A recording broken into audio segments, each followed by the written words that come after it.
You get the promotion, raises, and bonuses. The paycheck gets visibly larger, but when you check your accounts at the end of the year, your actual retained wealth hasn't budged. That higher salary rarely sits in a bank account. It converts into a larger mortgage, a newer car lease, and more expensive dinners. As your gross pay climbs, your baseline living expenses rise proportionally right alongside it. This happens because of a psychological pattern called the Diderot effect. When you buy one elevated item, say a brand new luxury sofa, your old rug and coffee table suddenly look out of place. Acquiring one high-status possession forces a cascade of subsequent unplanned purchases just to keep your lifestyle feeling aligned. This chart illustrates exactly how high earners get trapped on a consumer treadmill. You can see the gross income line steadily climbing, but because of hedonic adaptation, the baseline expenses line moves in exact parallel. That gap at the bottom, your net savings, stays completely flat. Yesterday's luxury quickly becomes today's daily necessity. Earning a higher salary does not automatically generate wealth. If your spending habits remain tied to your income, more money simply means you dissipate your cash at a faster rate. Traditional accounting tells us that anything with a theoretical market value is an asset, but modern cash flow theory uses a much stricter operational model. Wealth is determined by what your money buys, not what you earn. The first path your cash can take is into the liability engine. In this framework, a liability is strictly defined as any holding that generates net cash outflows. When you feed a dollar into this engine, it disappears. It is immediately consumed by debt service, auto loans, and maintenance costs, ground down until nothing is left. Acquiring these liabilities creates rigid, unavoidable obligations. Every time you purchase one, you are signing away a portion of your future cash flow before you've even earned it. Feeding this engine traps you in the rat race. You build an escalating cycle of overhead expenses, ensuring you must continuously perform active labor simply to prevent your lifestyle from collapsing. The alternative path is the asset engine.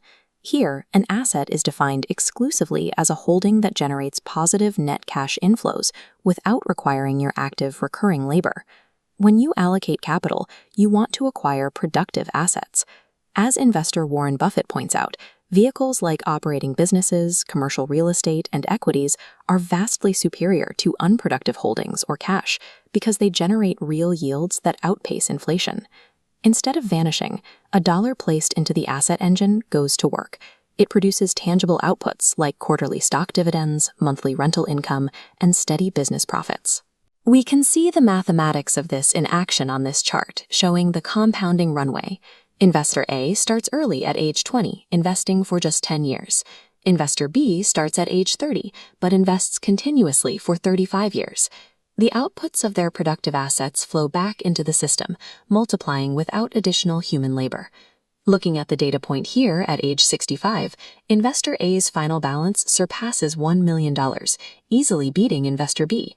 Investor A actually contributed $150,000 less in out-of-pocket principal, proving that the timing of your capital entry is mathematically much more consequential than the total quantity you contribute.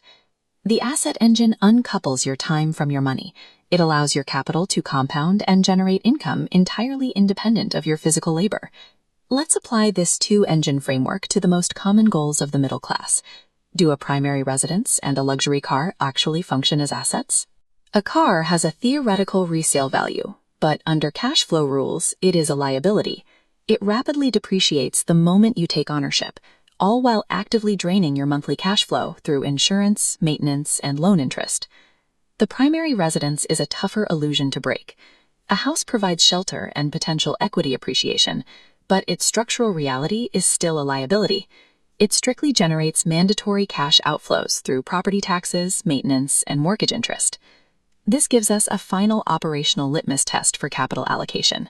When you buy something, ask yourself, does this specific purchase increase your future freedom, or does it mandate future labor? This calculation is the core of the FIRE spectrum: financial independence, retire early.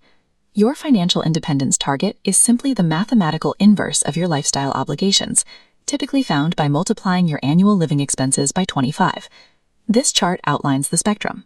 Maintaining a low overhead lifestyle, known as lean FIRE, requires a portfolio of around $625,000 to reach financial independence, but escalating your spending to an affluent fat fire lifestyle drastically expands your required asset base to nearly $6 million.